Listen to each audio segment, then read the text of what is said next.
So we are back with the podcast Echo. Myself, Vish, and myself. That's the grammatically correct way to say it. So this week has been my choice, and I've gone back to the Adversities to Assets again with Lewis Raymond Taylor because I've really loved the entire series of the podcasts that are on there so far, and I've started to venture away from that now. You'll be pleased to hear, but. So I'd just like to point out we're not getting any commission from those shows that we are hosting for. Yeah, people are thinking, are you on like a little commission? Like, no, it's honestly straight pick from the both of us. Yeah, definitely. So this one is I think this is from a while ago, isn't it? It's from a couple of months ago. It's not that old, this one. And it's Lee Sansum. Tricky, isn't it? It is quite tricky, and it doesn't sound really tricky until you try and say it. I can't even talk. Is it just me that just thinks of Samsung? Yeah. When he says it, it's swapping around, right? So for those of you that know, for those of you that don't, he was Princess Diana's bodyguard for a while, but I don't think he was actually Princess Diana's bodyguard, was it? I think he was... No, it was the Fayeds, right? He was the family. It was the family, one of the family bodyguards. But it's a really interesting podcast for me because I think a lot of... I mean, it is the Adversities to Assets thing, without question, but a lot of the podcasts that I've brought forward and that you've brought forward up until this point have been quite deep podcasts, and we've talked, like there's been quite like an underlying part of both of us, I think, that it's really resonated with, either emotionally or whatever.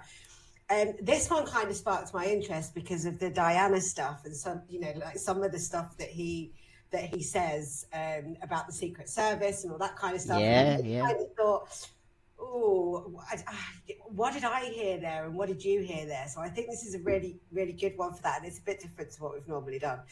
But I'm going to start just by very briefly talking about when he was saying about being young and being bullied and having to avoid his bullies and understanding the telltale signs of when the bully was going to be around the corner and how he feels that played a massive part in his career as an adult, because he was so like he needed so desperately to avoid these people that were bullying him at school that it put him in that mind frame of knowing that if he saw that person wasn't going to be far behind, and he could tell by behavior. Do you know what I mean? And I found that actually really fascinating because I was bullied as a kid.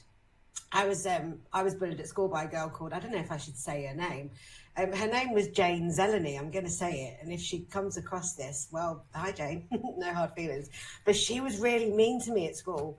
And I remember bumping into her a few years later. And she was selling stuff on the street, like those street canvases. And and I was working in insurance, and I was a claims assessor. It was Norwich Union then. It's not Norwich Union anymore, is it? It's the Viva, isn't it? Viva, that's it, yeah. And I was quite proud of the fact that I was like in a suit and all suited and booted. And then now I look back on that and I was like, how pathetic was it to have? But it's a bit of a shit thing to feel like that, and I appreciate that now. But at the time I was like, do you know what I mean? Like, you were mean to me, now look at you. But actually that's really shit. So, but yeah, and that really kind of did resonate with me massively, him saying that, because I used to do that. I used to avoid certain people at school. I went through a period of time where my mum would send me to school, and I used to have to get 2 buses to school. And I would get the first bus into town, and then I'd have to get another bus out of town. But then what I'd do is I'd get off the bus a few stops before school, and I'd hide around the back of what used to be the Old Manor pub in Thurmaston in Leicester. And I'd hide around the back of the pub all day and then go home later, like I'd pretend. I've got away with it for weeks and weeks and weeks and weeks. Oh, wow. Notice. Just to avoid this Jane person. Yeah, it wasn't just one person. I just got really, really bullied at that school. Right. Eventually, my mum took me out and put me in another school. But yeah, I wholeheartedly feel that. It's tough, man. There's a very interesting part in that podcast, isn't it? Where he talks about, you said the avoidance and actually working his route out so he wouldn't bump into people. But also then, the bit that caught my ear was the bit afterwards where he realised that underneath this fear or avoidance and protection of self was the enjoyment of fighting. So that when he started to fight, He could feel all this stuff he'd held released. You know, he felt, what did he say? He felt empowered, powerful, and thinking, oh, wow, this is a way I can almost retaliate. So even if at the time he didn't stand up to these bullies that he had, it's like, but there was still the energy behind it, and the idea of like, I want to fight for yourself, your worth, and this kind of thing. Yeah. But when the first instance of him, you know, getting into fights and then enjoying it was like, okay, wow, that was quite a powerful thing for him to unlock, it sounds. Yeah, definitely. And I think because doesn't he say that he discovered karate at that point? Or Yeah. a bit further on, I can't remember now. Yeah, it's in so and around the same, isn't it? Where, yeah. And he found that was a really good focus for his energy, and he was just really good at it. I mean, imagine that. I mean, obviously it is a thing because you've got boxers and fighters and cage fighters, and there are people that are really good at that. But imagine that being your thing. Like, do you know what? I'm good at fighting. What do I do with that? And to channel it in a positive way like he has is amazing. Well, they do often say that, you know, martial arts is a way to channel that kind of aggression, but not into like, you know, right, I'm going to smash everybody. Didn't they say that the actual discipline of martial arts is actually not use the techniques, that they're there for self-defense and self-protection, not to instigate and, you know, bash people up, that kind of thing. I think it's interesting as well because he says, doesn't he, that I think they said to him at his karate school that if you carry on fighting or you keep doing these things that you're doing, you're just going to be excluded. You're not going to be able to do that anymore. And he said that was a wake-up call, basically. But you're right. I mean, karate is about discipline. It's about learning to control yourself and your anger. And I think all those martial arts they're about, you know, having the discipline over yourself to channel that energy in a positive way rather than it being really erratic and, you know, all that. You know, I think a part of me thinks that it maybe should be part of our education system in a way. You know, like that. I mean, school tries to teach us discipline without question, but I think the discipline that school tries to teach us is archaic. It's wrong. You know, they put 200 or 300 people, or how big the school is, into one thing, segregate them by age, and expect them all to be on the exact same level. And you just, you know, it just doesn't work like that. But I think something like karate in schools is probably better than fucking hockey. And I used to love rounding, but I hated hockey. Anything to get out of hockey. And I think I'd probably have rather done martial arts. I think it's much more disciplined. You know, you've got a lot of people that I know have got small children, especially locally, that do karate and stuff. And when they've been naughty, they leave it to the karate guy. I can't remember what they call him, sensei or whatever. They leave it to him. They'll say to him, like, this is what's happened at home. And then they let him deal with it so that they understand. Do you know? And I think that's something quite wonderful, that children learn that respect outside of the house, because we just don't have that anymore. Yeah, as you say, a different voice, a different perspective, but also, you know, it's that balance of not just giving that person all the responsibility to instill these kind of area of discipline. So that's where, you know, your idea of introducing it at school is great, but then you introduce parents into it too, not with the kids at the same time practicing, but it's more like, I don't know, do they meet with the sensei or the people that will deliver it, because then they have an input on what their child is experiencing, because, you know, some parents might hear, what, my kid's doing karate at school, what's going on there? Because it then involves that we're all involved on this. It's not like, right, you know, you'll get discipline here and I can just sort of, you know, not worry about that. It's like, it's all a collective. That's sometimes I think that is forgotten, as you said today, because we're operating off, you know, curricula and all this kind of thing. That is, you know, do we want to reshape? Because there seems to be more fascination with changing the way you assess kids. How many times we changed from A level to from O levels to A levels to now, was it baccalaureate or some fandangle thing in a way, you know, just why don't we actually see what are we teaching them? What are they getting exposed to? We had, when I was at school, it went from CSEs, GCSEs, and then there was 2 years in between where they did something completely different. They completely changed it. And that was my year. And then they put it back to GCSEs again because they were like, actually, that doesn't work. No shit, that doesn't work. That was when they were giving out those what are they called? Those record of achievement things. National record, NRA's National Record of Achievement, the big red binder. Yeah, I've That still you got never, mine. ever use, yet was made to think this is the most important thing you'll ever Yeah, have in your life. Like, what yeah, the hell? you were Jesus. absolutely told that you need to guard that with your life. Yeah. You know what? I think Looking I've like a shit started. cabinet minister or something wandering around. Do you know what? It's going to be a whole load of my ex-employees that are going to love this. But I think I started lying about my GCSEs about 15 years ago on my Well, who CV. doesn't? I mean, it's honestly, and I love the way that, even when you to build together your CV, that you do start with at the bottom rung, your qualifications, GCSE, A level, degree, and then as you go on, no one reads that, and so you like take it out. So all those things that people will forget quickly anyway, because it's about the immediacy of what is your most recent experience, what is your ability, skills, that kind of thing. So People don't still look at that shit, do they? Let's be honest. education, no. Well, as only at that entry level, where so maybe you're just a graduate. I come from the world of investment banking. I know I was exposed to the recruitment process. Interviewing people. There's such an emphasis on which university they went to. I'm like, who gives a fuck? As long as they can do the job you're asking them to do, they have some interest. That's a good start. Because why are we sort of discriminating people on where they went? They went somewhere, didn't they? And yes, I get the whole glamour and pedigree and prestige of bigger institutes, but why can't we give everybody a fair go?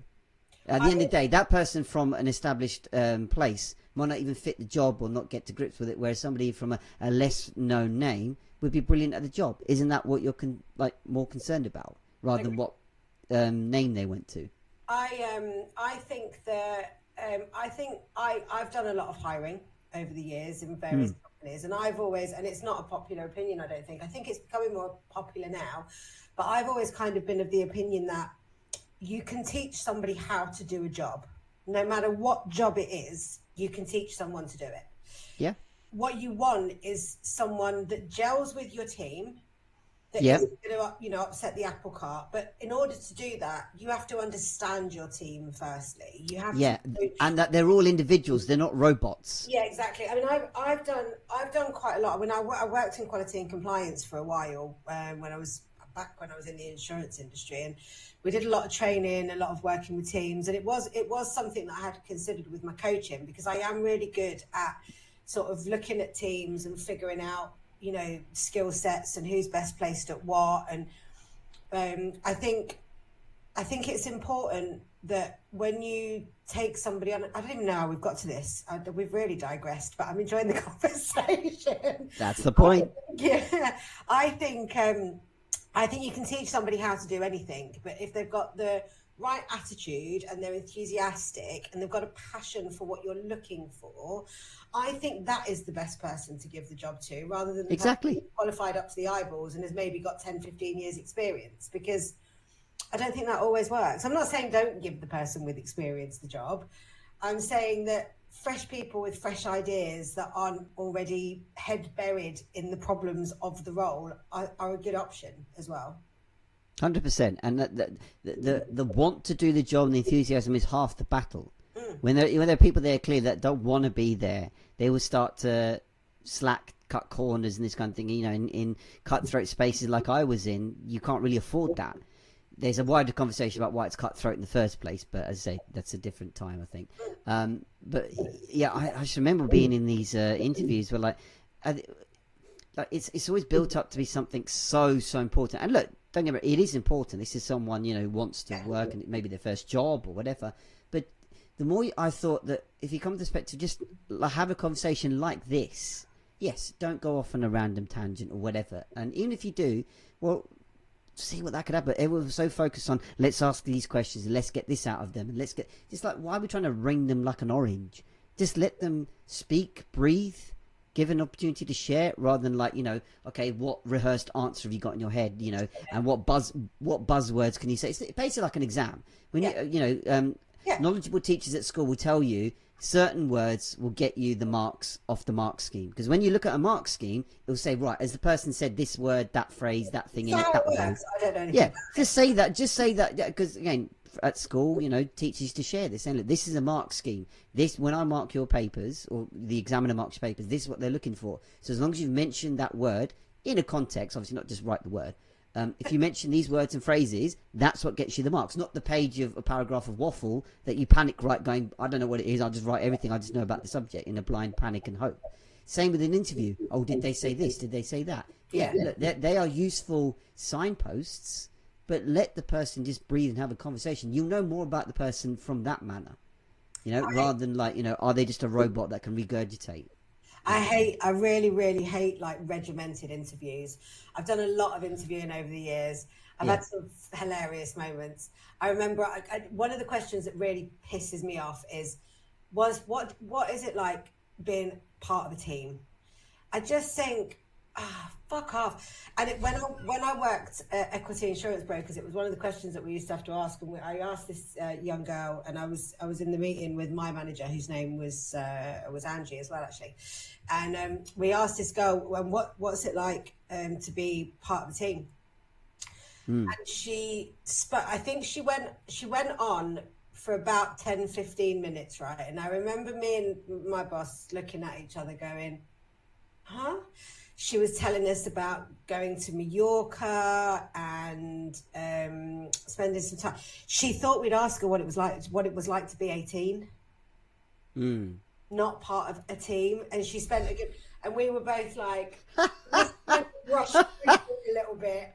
Okay, we're just gonna go. And then at the end she said, and that's what it was like to be 18. And we both went, oh. But yeah, it's crap. I hate them. Oh, I'm really good at interviews. Do you know what? I've always been really good at interviews. I don't think I think I've probably only ever been for one interview and not got the job. Oh. I'm really good at interviews. What tip would you give someone that wanted to do well in an interview? Okay, so I always go into every interview. But when I go into an interview, as much as they are interviewing me, I'm interviewing them. Because absolutely 1,000,000%, I need to know that their company is a right fit for me as well. Yeah. And the culture of the company is right for me. So that's the first thing. So I never go into an interview, and I never have. I've never, ever go into an interview being nervous about being interviewed, because in my mind, I'm interviewing you just as much as you're interviewing me. And, I like that. Yeah, and do you know what? A lot of people that are interviewed are always really stumped by it. So at the end of every interview, I'll always ask them, is there any reason that you would not give me this job? Oh, wow. Because what you're doing then is you're giving them the option to give you feedback. Live as well. Yeah. Wow. And it also gives you an opportunity to overcome any issues that they might have with you. So I think it's a really good one, and it's something that a lot of people are really afraid to do. But I think when you get to that point in an interview, you either got it or you haven't.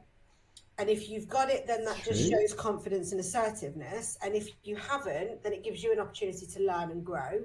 And it gives them an opportunity to see a side of you that says, right, hold on a second, how do you feel about me? And what have I done right and what have I done wrong, basically? And if they say, well, actually, we don't think this is a really good fit, then you can counteract that. And you can say, if you want to, you can say, well, actually, in this situation, this is what I would do. And then my very last question, is I want to know, well, not my very last question, but I usually want to know sort of like what the company culture is like. And I will generally ask about staff retention. Do you turn over a lot of staff? Just general stuff like that. Why did the last person leave? Why am I filling this role of this person? Just sort of general. It always throws interviewers as well. I was going to say, like, you must have thrown many, especially with the first question of like, why would you not hire me? Yeah, is there any reason? I'm sure many are like, oh, blimey. Yeah, I do every time. Is there any reason why you wouldn't give me this job? Is there any reason why I haven't got this job? Is there any reason that you can see that I wouldn't be able to do this job? You don't always have to phrase it like that. You can phrase it however you want to phrase it. But basically, just before you get up and walk out, ask that question. Because they'll always say to you, have you got any questions for me? And I'll say, yes, I have. Yeah. I've got a few questions for you. I'm quite a good judge of character. So in general, if I've walked into an interview and I've kind of thought, yeah, no, I don't want to work for you, And I'm quite honest as well. I interviewed for a job. It was a home-based job, but it was for a company in London that do tattoo removal, and they wanted a business development manager. And I had the interview. She rescheduled the interview 3 times, and then eventually, when we did have the interview, something didn't feel quite right. I don't know. There was just something was really, really off. And I just messaged her back the next day and said, look, I don't think this is for me. I don't want to waste any more of your time, blah, blah, blah. But yeah, no, I generally always go into an interview feeling like I'm interviewing you as well, because I'm not going to work for a company that either goes against my values, or I know that after 3 months I'm going to hate being there, because there's no point. Fairly well said. I mean, like, often, again, a lot of people may be feeling those things, and the immediacy is like, I better not say that, I'm new and looking, so you don't share those things. But I actually had something kind of similar when I was in banking, as a manager. We were looking for a new hire in the team, and I was sifting through the CVs, and up popped the CV of our equivalent at a I wouldn't call them a rival, but like, one of our fellow banks that we work with a lot. He's basically our day-to-day contact at this other bank. And he was one that was really good. He'd know what you'd want. He'd know, very on the ball, always contactable, personable. And as soon as he came up, I went to management, who some knew, some didn't know him. I said, we got to get this guy. He's our day-to-day. The whole team here know him. He knows pretty much everybody here. He's got the experience. He knows the stuff, etc., etc. And, we interviewed him, went through everything, hired him, brilliant, on the team, showed him the ropes, this kind of thing. But within 4 weeks, he left. He was just honest enough to say, look, this is probably too big for my boots. I don't think I can offer what I guess you might be looking for in the role, or it just literally feels a bit too big for me. Now, in the immediacy, you're like, oh, to find a replacement might be a bit tricky. But I could also go, I respect for you saying that and admitting it at this point, and I wouldn't want to see anybody struggle through or grind on or suffer or anything like that. So it was a bit gutting, because he was a nice guy as well.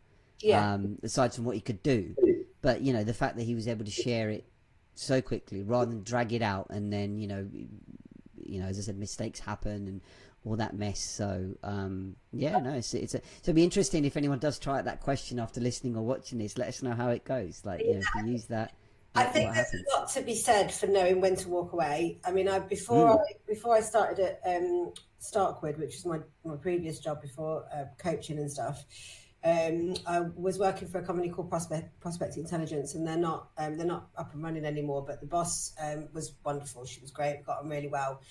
And it was business development, and she brought me in, and I got sort of like 2 months in, and I was really struggling, and I just absolutely could not get where she needed me to get to. And we had just had a very frank conversation, and I just kind of said to her, I'd rather have 3 months on my CV and say that I bowed out gracefully, because it just wasn't working for me. I think it was kind of a general agreement that, this wasn't working. I wasn't the right person. I mean, the company's not going anymore, but that was nothing to do with me, by the way.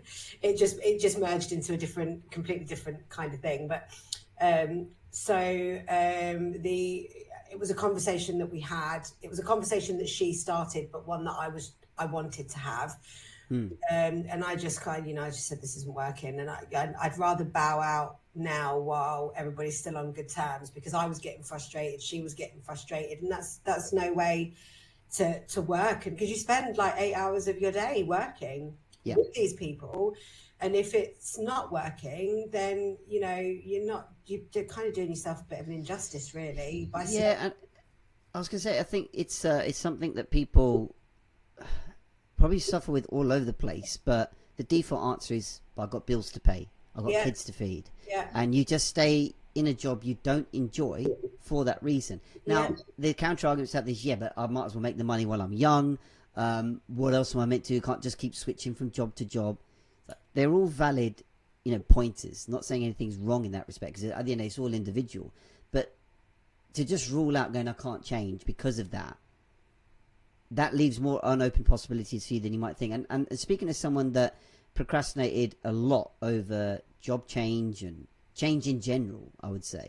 Yeah. I'm not saying, just change job when you want to, but you can ask yourself the question, like, am I happy doing this? Am I, not really wanting to do what I want? And it's tricky to go, okay, what do I want to do? That's something that we all ask all the time. Yeah. But there is more scope for you to move, change than you might think. It just maybe requires you asking yourself, asking your bosses or colleagues, even your family or friends of like, what else could I do? And, then people fret about things like CVs, gaps or short tenures and things like that. How am I going to explain to somebody? Sometimes, if you're just honest about something, it's not going to say you're going to convince the other person, but look, there's no need to make things up, There's something to be said for going, as you said, staying somewhere for 3 months, but that's it, I didn't want to push it any further or whatever. There's nothing wrong with that you're not lying about anything, you're not, that kind of thing.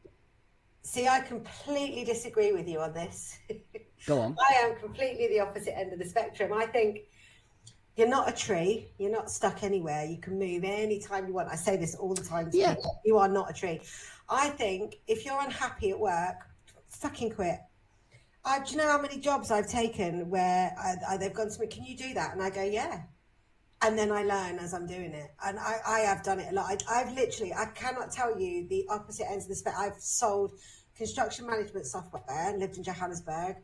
I've ran a wheel refurbishment crash repair company that had like 8 ramps and 20 mobile vans. I was a workshop manager. I've done overlocking, sewing machine, like overlocking baby clothes, like sewing baby grows and stuff. I've worked in hairdressers. I was in insurance for quite a while. I did quality and compliance. I was also a claims assessor. I was which is quite the varied CV. Yeah, I was an administrator for a mortgage company. And then I kind of went out on my own and got myself back before social media become really popular with businesses. What I would do is I would approach businesses and say, right, okay, you're missing a trick here, and your company could definitely benefit. Give me 3 months. I'll learn about your company. I'll show you what works best on which social media platforms, and I'll train somebody to do it. And I worked for all sorts of different companies. I worked for a koi carp company. I worked for a game controller company. All sorts of different things. And I kind of used that as an opportunity to bounce around and just take whatever I wanted to take. And I got to work with the people that I wanted to work with, and I got to turn down the stuff that I didn't want to do. But what else? I've done some right crazy stuff. I've done ironing in a men's suit place that makes men's suits. Yeah, do you know what? I've taken God knows how many jobs that I absolutely shouldn't have taken because I didn't have a clue what I was doing, and I was just completely winging it. But I've always done all right. Always. Brilliant. All right. Well, I guess that to me, I know you pointed out as like you completely disagree, and that's absolutely fine. What I'm hearing though is you're actually articulating really well the possibility that when it comes to like if you're not enjoying it, go. Yeah. Brilliant. I think that the default, that I was trying to highlight was that but I can't because I've got dependents, mortgage, bills, and the chance to ask yourself what can I do is one thing, but the other possibility is go. Do anything. If it's more possible than you might think is what I'm saying. I think the dangerous space to be in is not unhappy but not happy. Because what you do is you plod along, don't you? You kind of go, it's all right, I'm all right. Before you know where you are, 10, 15 years have gone by. Yeah. And I tell you what else, I think the reason that I think it's really good to be uncomfortable at work because it gives you a kick up the arse to move and change. I think it's not, I don't think it's good to be just like even keel. I think, when you either really find something you love and you never work a day in your life. And there are people out there like us that are lucky enough to be doing that. And then you've got that in-between level where people are just plodding along and they're comfortable and it's paying their bills, but they're not really happy, but it's all right. And then you've got that, I hate it here and I need to go. And that's where the push comes. That's where you make the decision to kind of move on. Very true. Very true. And I think that's a better place to be in because I think that's where you find the better opportunities when you're being pushed. Yeah, and that sort of middle pit space, as you said, where you've got that, you know, there's something not quite right there, but you're like, it'll sort itself out, it'll be fine, things will change. I saw that in myself in banking, that like, you know, something's not right here, but you just don't give enough credence to it, going, it'll get better, I've got to just get on with things and that kind of thing. And you know, those moments that, you know, you talked about before, about, you know, people experiencing epiphanies in the space of violence, that that as to come back to this podcast, I think we should, like, when Lee was talking about fighting, and, you know, getting told by his karate teachers that, like, look, if you don't, like, get control of that side, then you're no longer going to be here. And that was his turning point. That's, I think, where people experiencing those jobs, where something might happen to make them go, okay, I need to give some credence here. And that sometimes, unfortunately, is you breaking down, burning out, things like that. But the signs can be there more readily than you might think. I agree. I think on 4 occasions I have told a boss to shove their job up their arse, and I have walked out. Honestly, no better feeling than going, fuck you, shove your job up your arse and throw your shit out. I think I've done it 4 times in my life. There was one of my bosses, he passed away this year, actually. His name was Simon, and we got on really well outside of work, but he was my boss. Right. He owned the company that I went and worked for. So they wanted, my mum worked in the motor trade for a really long time, and he wanted my mum to run his workshop. And mum was working for Volkswagen or wherever she was working at the time. And she was like, no, but my daughter's just come back from, I can't remember where, I've been living somewhere abroad. My daughter's just come back. She could do with some work. Why don't you give her a go? So I went and started working there. And I think within about 3 or 4 months, I was completely running the whole workshop. And me and Simon just absolutely fucking clashed. Like, every time I went into that office, all the girls up in that office would scatter, because it would end up everyone duck. And you know what? I learned a lot from him. I think at the time I didn't really see it, but I look back now and I think he definitely shaped me as a person in much bigger ways than I could ever see at the time. And even despite all that, me telling him to shove his job up his arse, the constant rowing, he still asked me to go back like 18 months later. He was like, the workshop's a mess. And I know this sounds really bonkers, but I know a lot about powder coating. And I know a lot about powder coating contamination. And I can look at something that's being powder coated, and I can tell you exactly by looking at what's wrong with the wheel, what is causing the contamination. So at one point I was having like powder coating companies up and down the UK ringing me and asking me, sending me pictures of wheels. I mean, it's all different now because all the chemicals would have changed. It was a really long time ago. But whenever I take something new that I don't know anything about, I fully wholeheartedly throw myself into it 150% and become the greatest knowledge on whatever that subject is. And then I burn myself out and move on to something else. It's been like a constant cycle.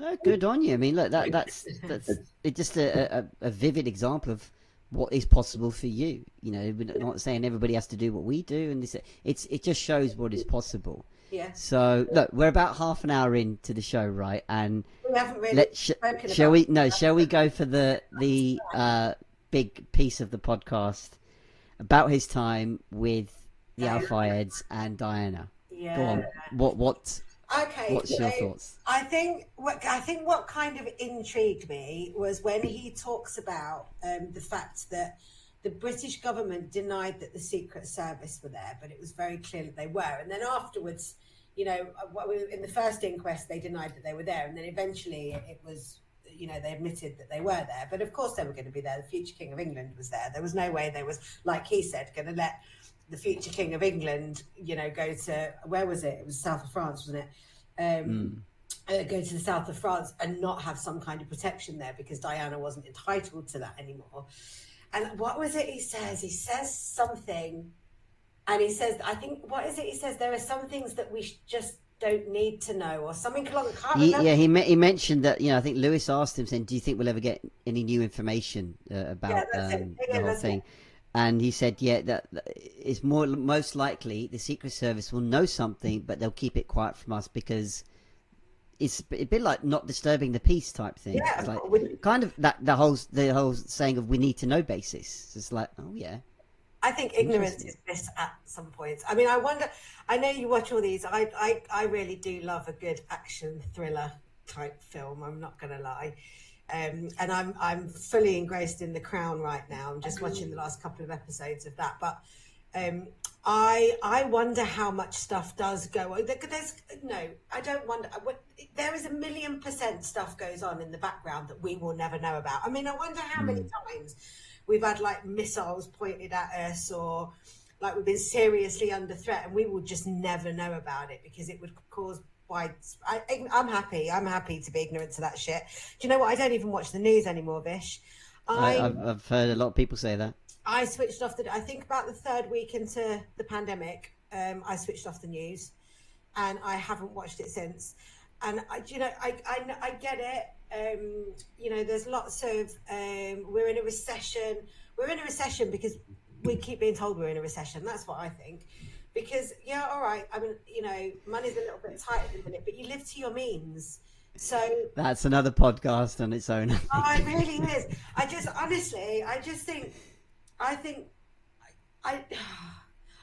don't believe it. I'm not a royalist, okay, and I say this, but I was a supporter of the Queen.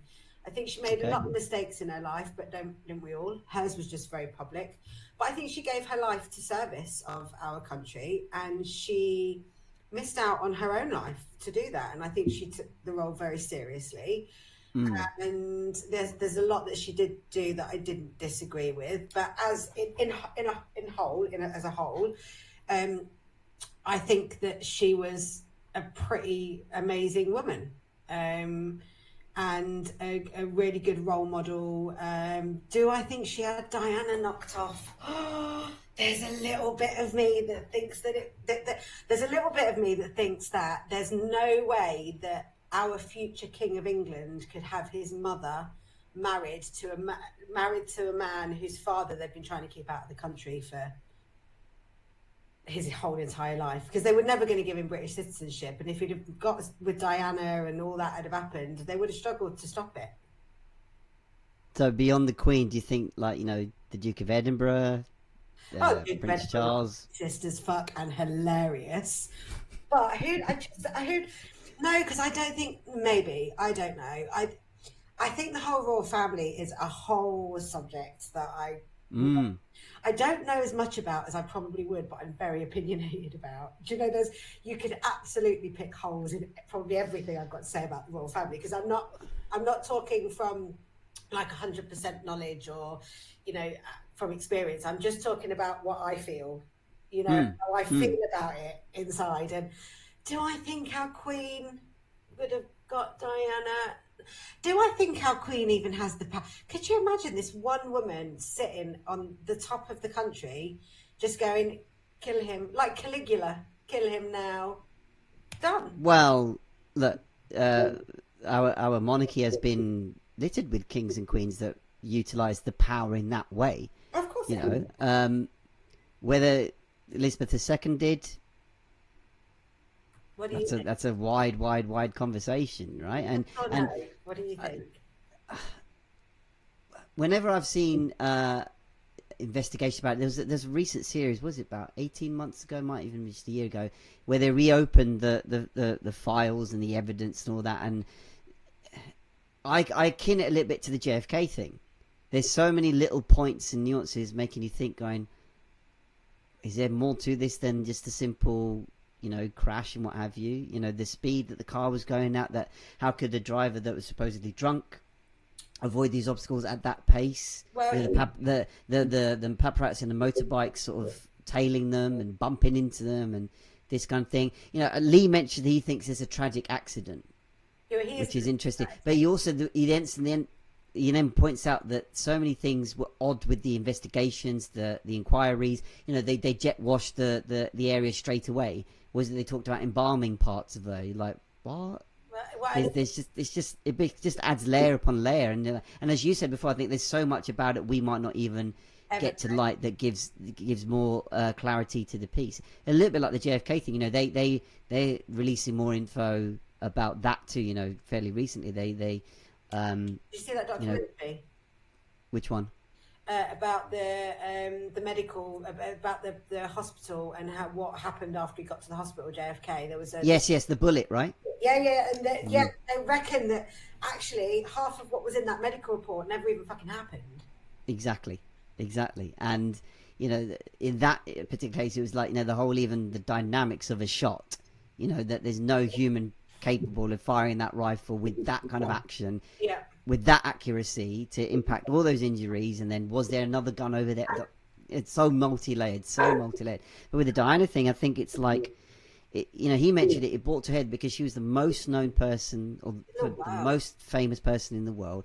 And it was at such a time when there was all this scandal and stuff like that just like, oh wow, it's happened. Do you remember where you were when it happened? Because he mentioned this, like, this generation's JFK moment. So I was living in Magaluf. Oh, right. And me and my then partner Pete, who's my son's dad, it was before my son was born, just before my son was born actually. And we worked in a nightclub called the Car Wash, and it was a 70s nightclub. And I went behind the bar, and he was like a tout out on the street. And we'd finished work at like 3 o'clock in the morning or 4 o'clock in the morning. And there's a little bar on one of the little strips in main Magaluf called EastEnders Bar. It's still there. The two lads that owned it then, John and Paul, they still own it now because I went back a couple of years ago. And we'd gone in there for some breakfast because that's where like all the workers used to go. They used to stay open for the workers. So all the workers used to go there, and we walked in and it was absolutely packed and it was silent and everybody was just looking at the big screen, and we were like, what the fuck's going on? And they were like, and that was it then. I think we were there all day. And we watched the funeral there as well. And then it wasn't, because that was at the end of August in 97, 30th of August 97. And then Duke was born. I would have been pregnant with Duke and then Duke was born May the following year. So, but my brother's birthday is the same day that her funeral was on. So it will always stick with me for many reasons. But yeah, what about you? Where were you? I was on holiday. I was in Miami. Right. It was in the evening that time. We were just sat around in a room. There was me, my mum, and a couple of our cousins. And then my dad had just gone for a little wander, in the hotel as he likes to do. And he came back up and he went, Diana's died. And I went, I don't know a Diana personally. And he went, what, the Diana? And he's like, yeah, like, you've probably got this wrong. So went down to the lobby, and as American lobbies do, there's a massive telly just showing CNN and showing the car lifting, and you just read it going, yeah, it is the Princess of Wales. And you're like, oh, shit. Yeah. It felt weird because I felt like, I've no connection with, I'm not like you. I'm not really a royalist, of these people. But it just feels weird that I was in America at that point, and it felt personal because I was a British person in America at that point. Not as if everyone was asking me questions about it all, but it's like I just felt like a little something. And like interesting, like in like social commentaries and pieces afterwards, that it said it was a real watershed moment for the UK in general as a culture. We were just coming out of the embers. Actually, not even the embers. Like it marked the end of the Britpop era, from '94 to '97. New Labour, all the Britpop bands, Euro '96, all that kind of thing. It stopped at that point. Just when it was kind of maybe ready to take another step, it stopped dead. All the flowers at Kensington Palace, and then the funeral, and just the it wasn't just a straightforward thing. Oh, it's a car crash, and then you hear all these details. Oh, the driver was drunk. There was a paparazzi chasing, and all these little pieces. And the fact they were in a tunnel where it's not even like a public road that you could see it. They went underground in a tunnel. Yeah. So only the people that I guess were there would know what's going on. But really, what the detail Lee shared, that she actually died of a small tear in her lung. Yeah. You see the car just totally mangled and messed. You must think multiple broken bits and bobs. And he said, no, she would have survived all the breaks if someone had taken her to hospital straight away. Yeah. I was like, wow, just a small tear causing that bleeding. That's what it was like. Yeah. Jeepers. Crazy. There was also quite a lot of conspiracies knocking about, weren't there, that she never died. Yeah. She just wanted out of the public eye. I love it. I love a good conspiracy theory. I'm not going to lie. I could go down that rabbit hole constantly with so many things. But one thing that also caught my ear before they talked about it was the interest in her was like, it meant that you could generate $1 million for a photo. Amazing, isn't it? Why? It's extraordinary. Doing what? Yeah. It's just like, it just made me think of like, why do we even care about that kind of thing? Okay, he or she is on a beach or down the shopping center. Who cares? Yeah. And like, it's funny because, like, you know, just to segue a second into football, like sometimes when people, like especially in transfer season, if they see a player hanging around somewhere, and like Sky Sports News, for example, have made a day out of it. Oh, so and so's been spotted on a plane, or so and so's been spotted at an airport, so and so's been spotted here, and it creates a rife of rumours. He's going there, he's going this, that's happening, and this person's meeting in that hotel. But it's like, that's all for free. That's all publicity and shit like that. But here you've got, like, you know, they're taking a fuzzy photo of someone lounging on a boat or something, and you get £1 million for that. Yeah. Who cares? I think a lot has changed, obviously, since back then. The Sun is no more, is it? Oh, no, is the Sun still going? The Scum, I think, are still going. It's online. Didn't it? News of the World, News of the World got done. But I think the Scum are unfortunately going. Yeah, I mean, I don't watch the news. I don't read newspapers. I think I've very, very strategically filtered out all my social media now. So it's just if all I'm seeing is a wall of like news and doom and gloom from people, they get unfollowed and snoozed, because I'm very selective now what I like to put in front of my face. And actually, especially since I've started with coaching, I've got a lot more coaching people, and the community is really positive, which is fabulous. But I think Lee Sansum knows more than he's letting on. I think there's like a couple of little things that he says that kind of make me think, yeah, you definitely kind of. I feel so too. I feel like, you know, that podcast wasn't a forum for him to divulge, you know, the inside bits or anything like that. It was like, yeah, and you think that too, because like maybe he's got a sense of privacy or respect for the people he worked for. Yeah. And yeah, you know, just like, probably maybe doesn't even feel it's his place to divulge all this. Like, you know, there are other, you know, people that shed more. You know, was it Trevor Rees-Jones? You know, he did a bit, didn't he? And then the former butler. Yeah. You know, he sort of sold a lot more, and but yeah, maybe it just didn't feel there. Yeah. And I guess he wasn't there, was he?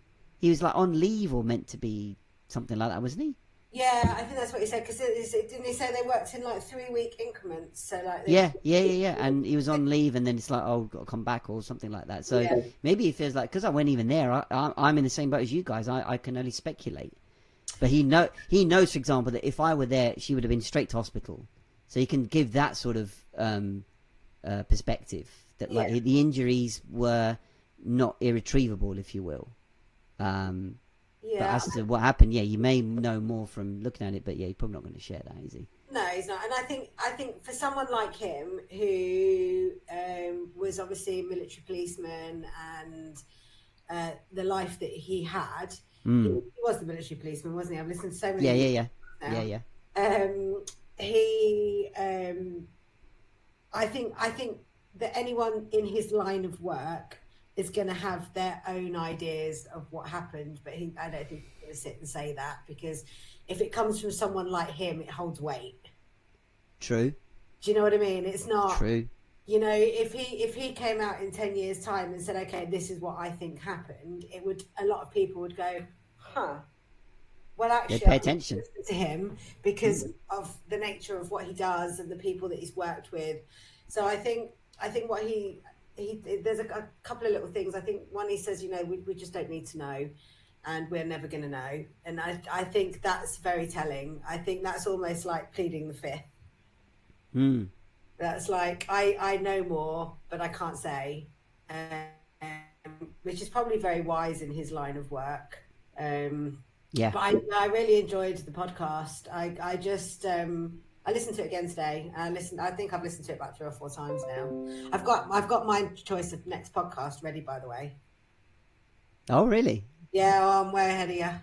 Way ahead of you. And it's another Lewis Raymond Taylor one, but it's Lewis and Liam, this next one. Ah. Yeah. Okay. We'll check that out. Cool. Is yours next, though? Yeah. I have a couple lined up, but I need to go through them first. I'm like, okay, you'll be pleased to know they are on the shorter than what I've been sending. Yes. So, Amazing. I know we've got a few minutes left, so I just wanted to touch on the Yeah. last thing he mentioned in the podcast about his space now as an alpha leader, or in his coaching space, talking to people about leadership and this kind of thing. So he mentioned two things that caught my ear. Like, so he sees like being a leader as unlocking chemicals Right. in our neurosystem and this kind of thing, and also the idea of the power of affirmations. So he mentioned things like imagining states that you want to be in as having achieved them already, and that harked back to the space of NLP for me, where they talk about the backwards looking process. I imagine, so the great analogy I saw recently was, imagine you wanted to run a marathon. So immediately people go, oh crap, I've got to do all the diet, the fitness, the equipment, the training, the consistency, etc., etc. But this approach talked about, imagine you're at the finish line. So you're talking about a future state. It hasn't happened yet, but you're at the finishing line. What does that finishing line look like? Yeah. Who's there? What can you hear? What can you feel? What can you see? Experience that and work backwards from there. Okay, how did you get to the finish line? Did you finish it in the time you were gunning for? What do you feel? What did you do to get there? How did you work backwards eventually to the start of the race? Yeah. Those feelings, stuff there, and then even back further. Okay, what do you need? And the point is to go back the other way. What do you need to do to get to that step? Because you've been there. So it's interesting that he used that analogy to go that it's all about unlocking the chemicals for a start. Because even imagining those states, visualizing, affirming that kind of thing, unleashes the oxytocin, the dopamine that he was talking about. So it's like very interesting perspective he gave there.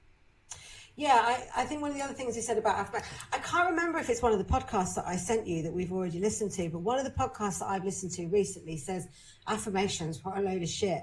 You don't have to look in the mirror and tell yourself you're fucking wonderful every day to be wonderful. I can't remember. Sounds like something I would say, to be honest. But does it? I can't. I've used that a lot, saying that it's sometimes our space of work is taken as stand in front of a mirror and tell you love yourself, but then your shadow comes up going, hello, I'm a part of you, you fucking hate me, so how can you love yourself then? Yeah, I can't. I thought it was a podcast that I'd sent you, but obviously it isn't, because I think we'd have definitely discussed it. But it's definitely a podcast that I've listened to recently where it says, yeah, bullshit affirmations. What difference does it make? Is that your perspective? No, I don't know. I don't know. It's a bit of a strange one because I go from one extreme to the other, bish. Like literally, for example, I made a decision on my niche last week. I'm gonna, help women in their 40s. Blah, blah. Do you know what? Since I've done that, I've lost all creativity based around that. Like I couldn't even put a piece of paper together about it. I haven't posted on my social media properly in about a week, because as soon as I've made that decision and I'm starting to focus on that one thing, and I'm starting to, like, this is what I'm going to do, this is what I'm going to focus on, I lose all creativity for it. And I'm really, so I don't know, because like some days I'm generally trying to be a pretty positive person. I need to be because of my mental health. Some days, I've got some affirmations up here. I feel wealth, I feel abundance. I do not chase, I attract. I speak wealth into abundance. I see what, do you know what I mean? I've got affirmations like knocking about the house, but then other days I just think, oh, what a load of bullshit, man. I think if you feel something in here, you don't need to tell yourself, it's a feeling. I don't know. I don't know. It's a big question. I think that again is more common than we might readily think, because I think that what we observe nowadays is that it's emboldened in the idea of toxic positivity. Always affirm, and there's nothing wrong with that if it works for you. But I think that the point we will look there is that it might not work for everybody. So to say just affirm, says to our logical side, what the hell are you doing? And when you try and convince yourself that, I've got to just keep affirming, the danger there is that without the honesty with yourself, the moment to pause and reflect, to go, okay, what am I actually looking to affirm here? Am I just repeating something that I heard because it sounds good? Or if that's bollocks to me, then fine. What you as you said, it's a feeling. What do you choose to resonate with, and the affirmation will take its own form for you. Some people that might be, repeating messages. Some might be actual direct action. Some might be, right, let me reflect more, let me think more about it, let me talk to somebody about it. So I think affirmations just get caught in just repeat shit, and that's why I think the skepticism is surrounding that, because it sounds like that whole word of affirmation and manifestation. You speak to most people, they go, that's just a bunch of airy fairy hippie shit. Well, it can work for a lot of people for sure. That's why it's like, I'm from the perspective of like that if it works for the person, that's fine. I don't need to agree with it. I don't need to go, that's bollocks. It's like, if it's not for me, that's cool. I can understand it more if I want to, but that's cool. But the danger of the affirmation space may be that with it just being repeated by others, like, just keep doing that, just keep doing that. It's like, that's why people, I think, the more they hear about it, the more they're turned off going, no, because something in them is like, really though? And yeah, look, and that's the honesty then you want with yourself. It's like, okay, why am I getting that feeling? Not to microanalyze everything, because I keep saying on this podcast, it's always about a balance. Yeah. You're not going, why am I feeling that now? Why am I feeling this? It's like, if it don't resonate with it, your subconscious and your instinct will tell you straight away. Of course it will. If you listen to something and like, that's bollocks, okay? If you want to understand more about it, you can ask yourself. If you don't, that's okay. It's natural to feel. The issues get when we hear something and like, no, better not say what I actually feel or think what I actually feel. So you're right. It can swing from this is the best thing, it's going to work, to this is rubbish. Yeah, I definitely get what you mean. It's something that I think I'm just in the process of making a really sharp U-turn in direction. To be honest, I was really keen on that, and now I've gone, nah. I need to find that podcast though. I've listened to quite a few podcasts over the last couple of weeks, and I need to find that one because it was a really good podcast, and I'm sure I will have saved it in my podcast, so I'll have a look, and if I can find it after the next one that I've got, then I might make that my next one. Nice. That'd be a good one to dive into, I think, because I think when people think about working on themselves, whether you're in that space or not. You do tend to see people focus on that good side, and that is a good start to go, okay, it's not about just the negative things you tell yourself. It's like, okay, what's the alternative? What's ways you can be kinder to yourself, and that invariably leads to we know from NLP, the language you speak in yourself, with yourself, is very powerful. It doesn't just have to shift to the affirmation manifestation space constantly. There's almost a sign of it's there as a principle. Now you apply it to what that means for you. So sitting there going, I will get this, I will get this, I will get this, doesn't work for you. That's okay. You don't need to push yourself through that. Something else would work for you if that's going to be true. It's funny you should say hippie shit, because that's what my best mate always says. That she's like, she comes again with her hippie witchy shit. Because that's me all over. I always jokingly say that I'm a human being I'm a spiritual being having a human experience. Do you know what I mean? Yeah. I'm just bouncing through this thing called life. Well, the humour I see sometimes I get out of it is when you talk to other people that have not experienced our space. That basically the logic people, the ones that are in maybe high powered jobs, even the medical profession. Look, nothing against those in there, but it's like when you get those, I often feel I get that kind of half bemused, half bored look and feel. They're like, okay, it's like there's that pity of like, he's kind of falling for this kind of thing. Yeah. He used to be clever, or like, like you're talking or trying to make conversation about it. It's that half glazed look of like, yeah, man, yeah. Oh, sounds good, yeah.